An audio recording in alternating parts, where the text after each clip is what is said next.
তো হেই ভিউয়ার্স, কেমন আছেন সবাই? আশা করব সবাই ভালো আছেন।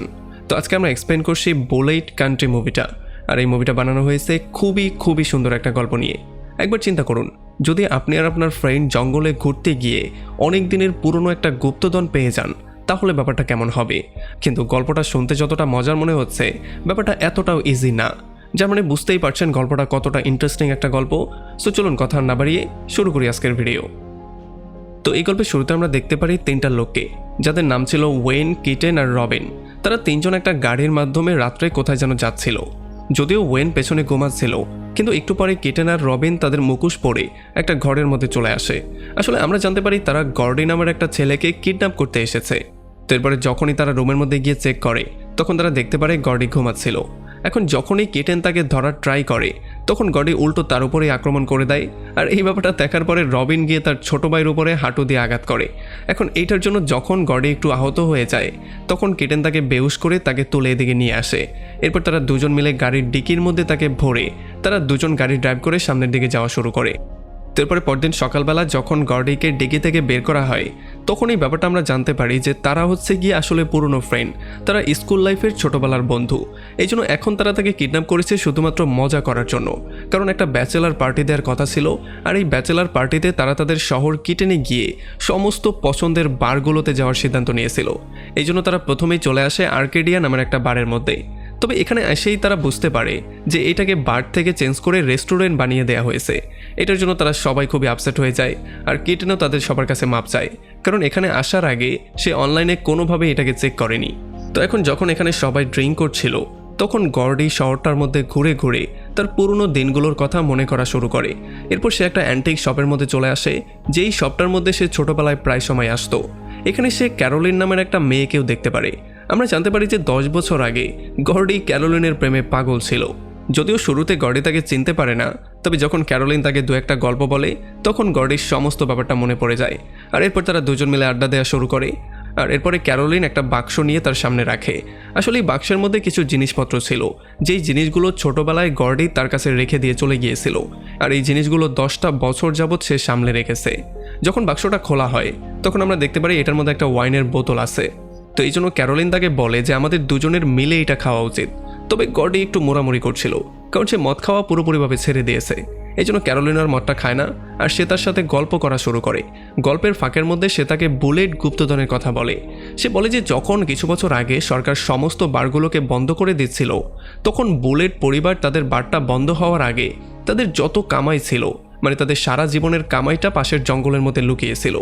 এখন এইটা শোনার পরে যদিও গর্ডির মনে হয় যে এটা হচ্ছে একটা গুজব, তবে ক্যারোলিন তাকে বলে যে সেই গুপ্তধন খুঁজতে আজ পর্যন্ত অনেক লোক গিয়েছে, তবে জঙ্গলে যেই গুপ্তধন খুঁজতে যায় সে আর কখনো ফিরে আসে না। এখন এই কথাটা শোনার পরে গর্ডির এই গল্পটা একটু ইন্টারেস্টিং মনে হয়। এই জন্য সে তার ফ্রেন্ডদের কাছে ব্যাক করে তাদেরকে পুরো গল্পটা বলে।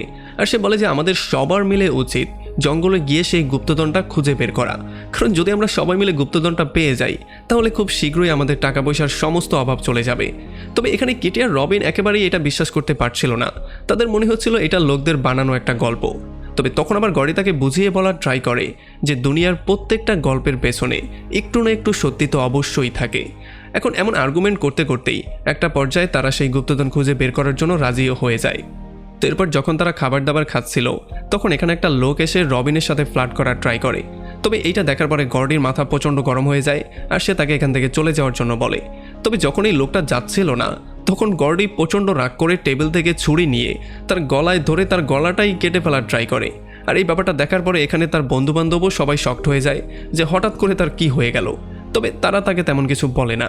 তো এরপরে রেস্টুরেন্ট থেকে বাইরে বেরিয়ে তারা কেন্টাকির একটা জঙ্গলের কাছে চলে আসে। যদিও জঙ্গলের সামনেই সাইনবোর্ডে ওয়ার্নিং দেওয়া ছিল যে এই জঙ্গলটা মানুষদের জন্য একেবারেই সেফ না, তবে তবুও তারা এটাকে ইগনোর করে জঙ্গলের মধ্যে চলে যায়। এরপর তারা একটা জায়গা সিলেক্ট করে আর সেখানে গর্ত করা শুরু করে। এখন গর্ত করতে করতে যখন রাত হয়ে যায়, তখন তারা একটা তাঁবু টানায় আর তাঁবুর পাশেই তারা আগুন জ্বালায়। আর এরপর তারা সবাই মিলে মদ আর সিগারেট খেয়ে এখানে নেশা করা শুরু করে। তবে এই নেশার মধ্যে গর্ডি রবিনের দিকে খুবই খারাপ নজরে দেখছিল, আর একটু পরে সে নিজেকে কন্ট্রোলও করতে পারে না। এই জন্য সে রবিনের গায়ের মধ্যে হাত দিয়ে দেয়। আর এই ব্যাপারটার জন্য রবিন প্রচণ্ড রাগ করে সেখান থেকে দূরে চলে যায়। তবে একটু পরে কিটেন তার কাছে গিয়ে তাকে সেখানে একটু শান্ত করে। এখন এর পরের কয়েকটা দিন তারা সকালবেলা গর্ত করতো, আর গর্ত করতে করতে রাত হয়ে গেলে তারা সেখানে নেশা করতো আর প্রচণ্ড ফুর্তি করতো, সেখানে গান গাইতো, নাচানাচি করতো। এমন করেই যখন একদিন সকালবেলা তারা গর্ত করছিল আর সবাই মিলে গান গাচ্ছিল আর মদ খাচ্ছিল, তখনই এখানে দুটা বৃদ্ধ চলে আসে। এই বৃদ্ধরা তাদের নাম দেয় মিস্টার অ্যান্ড মিসেস হিসেন। তারা বলে যে আমরা এই জঙ্গলের মধ্যেই থাকি, তোমরা আমাদের বাড়িতে ইনভাইটেড, তোমরা আসো, আমরা সবাই মিলে একসাথে ডিনার করব। এখন যখন তারা সবাই এই বৃদ্ধর বাসায় চলে আসে, তখন গর্ডির প্রথমেই নজর পড়ে একটা বন্দুকের উপরে। এখন যেই বন্দুকটা নিয়ে যখন সে চেক করা শুরু করে, তখন তার বন্দুক ধরার স্টাইল দেখেই মিস্টার হিসেন বুঝতে পারে যে সেও হয়তোবা আর্মিতে ছিল। এই জন্য সে তাকে জিজ্ঞেস করে যে তুমি কি আর্মিতে ছিলে? তখন গর্ডি বলে যে হ্যাঁ, আমাকে ভিয়েতনাম যুদ্ধে পাঠানো হয়েছিল, তবে আমি একটা গুলি পর্যন্ত চালাতে পারিনি, কারণ যেদিন আমি গিয়েছিলাম সেই দিনই আমাদের উপরে আক্রমণ হয়ে গিয়েছিল, আর সেই দিনই আমি পুরো আহত হয়ে গিয়েছিলাম। এই জন্য আমাকে 1 সপ্তাহের মধ্যে আবারও বাসায়ও পাঠিয়ে দেওয়া হয়েছিল। আর এইটা শোনার পরে মিস্টার হিসেনও বলে যে আমিও অনেক বছর আর্মিতে সার্ভিস দিয়েছিলাম। আর তখন এদিকে কিটেন চলে আসে ওয়াশরুমে। তবে ওয়াশরুমে আসার পরেই সে সাইডে একটা বোর্ড দেখতে পারে যেখানে লেখা ছিল বুলেট। এখন এইটা দেখার পরে সে পুরোপুরি শকড হয়ে যায়। এই জন্য সে মিস্টার হিসেনের বেডরুমের মধ্যে লুকিয়ে ঢুকে পড়ে, আর এখানে সে ভালো করে চেক করা শুরু করে। আসলে সে এইটা চেক করার ট্রাই করছিল যে এই রুমটা আসলেই বুলেটদের কিনা। এখন এখানে চেক করতে করতে সে একটা অস্ত্র পেয়ে যায়, আর সে তার নিজের সেফটির জন্য বন্দুকটা সে নিজের কাছে লুকিয়ে রাখে। তারপরে মিস্টার হিচেন তাদেরকে জিজ্ঞেস করে যে এত গভীর জঙ্গলের মধ্যে আসা তো নিষেধ, তাহলে তোমরা এখানে কি করছো? তখন রবিন তাকে বলে যে আমরা তো শুধু গর্ডির ব্যাচেলার পার্টির জন্য এখানে এসেছি। তবে মিস্টার হিচেন এই ব্যাপারটা বিশ্বাস করতে পারে না, এই জন্য তাদের উপরে সন্দেহ হওয়া শুরু হয়ে যায়। তো এই জন্য মিস্টার হিচেন তাদেরকে বলে যে গুপ্তধনের সন্ধানে আসা প্রথম লোক তোমরা না। আসলে এই জঙ্গলের মধ্যে যেগুলো পোতা আছে সেগুলো পোতা থাকাটাই সবার জন্য ভালো। আর তখন এখানে ক্যাটিও চলে আসে, আর যখনই সে বসে তখন তার থেকে পিস্তলটা নিচে পড়ে যায়। আর যখন মিস্টার হিচেন পিস্তলটা পায়, তখন মিস্টার আর মিসেস হিচেন এটা বুঝতে পারে যে তাদের নিয়ত একেবারেই ঠিক নেই।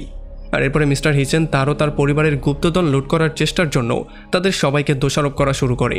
আর এই ব্যাপারটা যখন একটু সামনে এগিয়ে যায়, তখন গর্ডি তাড়াতাড়ি করে সেই রাইফেলটা নিয়ে মিস্টার হিচেনকেই গান পয়েন্টে নিয়ে নেয়। আর এরপর সে তার কাছে জিজ্ঞেস করে যে তোমার আসল নামটা কি? আর তখনই সে বলে যে আমার নামই হচ্ছে গিয়ে উইলিয়াম বুলেট। আর এটা শোনার সঙ্গে সঙ্গে গর্ডি তাকে শ্যুট করে মেরে ফেলে।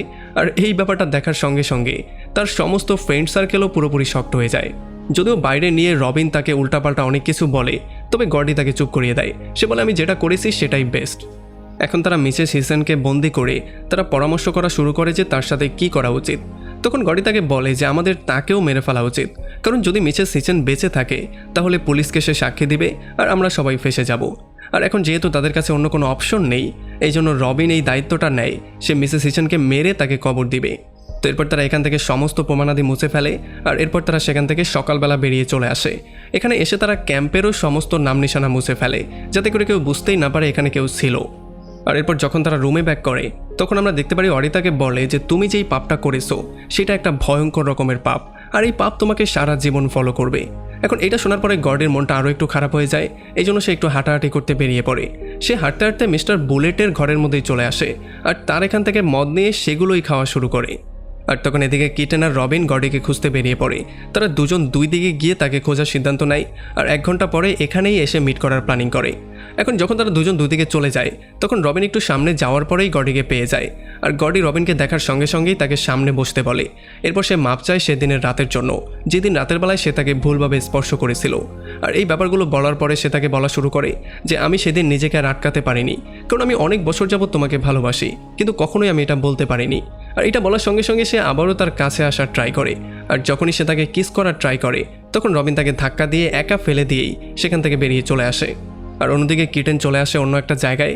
আর এখানে আমরা জানতে পারি যে এই গুপ্তধনটা কিটেন আগেই খুঁজে বের করে ফেলেছে, তবে সে তার বন্ধুদেরকে এতদিন মিথ্যা কথা বলেছিল, সে এতদিন এই ব্যাপারটা লুকিয়েছিল। এই জন্য সেই গুপ্তধনটা বের করে সমস্ত কিছু তার ব্যাগের মধ্যে ভরে নেয়। সমস্ত টাকাগুলো ব্যাগে ভরে সে সেই জায়গায় চলে আসে যেখানে রবিনের সাথে মিট করার কথা ছিল। এখন রবিনের সাথে মিট করে তারা দুজন ফাইনালি গাড়ির কাছেও চলে আসে। তবে এখানে এসে তারা দেখতে পারে এখানে গর্ডি অলরেডি ছিল। তবে তখনই গর্ডির নজর পড়ে কিটেনের ব্যাগের দিকে, যেটা থেকে আসলে টাকার নিচের দিকে পড়ছিল। এই জন্য সে সাথে সাথে তাকে গান পয়েন্টে করে জিজ্ঞেস করে যে সমস্ত ব্যাপারটা সত্যি সত্যি বলো, তোমরা কি গুপ্তধন পেয়েছো কিনা। আর এই ব্যাপারটা দেখার পরে রবিন একটা স্প্রে নিয়ে গর্ডেনের মুখের মধ্যে মেরে দেয়। আর এই জন্য গর্ডেন চিৎকার করা শুরু করে। তবে এই চিৎকারের মধ্যেও সে উল্টাপাল্টা গুলি করা শুরু করে, যেখান থেকে একটা গুলি গিয়ে কিটেনের পায়ের মধ্যেও লাগে। এখন যদিও কিটেন আহত হয়ে গেছে, তবে এই পা নিয়েও সে কোনো রকমে সেখান থেকে জীবনটা নিয়ে পালিয়ে যাওয়ার ট্রাই করে।